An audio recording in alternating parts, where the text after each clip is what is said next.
Di setiap bahagian dalam Asia ni ada kejohanan-kejohanan yang tersendiri. Sebagai contoh, kalau belah kita ni AFF. Tapi kalau belah barat kita ada Gulf Cup yang melibatkan negara di Teluk Arab.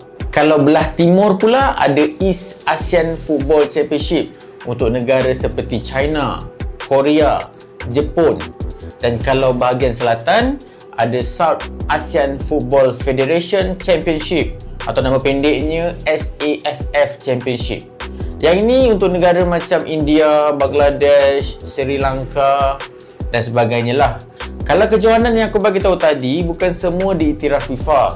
Maksudnya apa sahaja result dalam kejohanan ini memang tak ada beri impak dalam ranking dunia. Malah tak ada dalam kalender FIFA pun. Tapi selepas diumumkan akan adanya kejohanan Piala ASEAN FIFA ini, secara umumnya memang akan memberi kelebihan kepada kita yang berada di Asia Tenggara ni. Pentingnya kejohanan yang diiktiraf seperti ini adalah untuk menjadi platform terbaik dari segi pendedahan pemain di peringkat antarabangsa.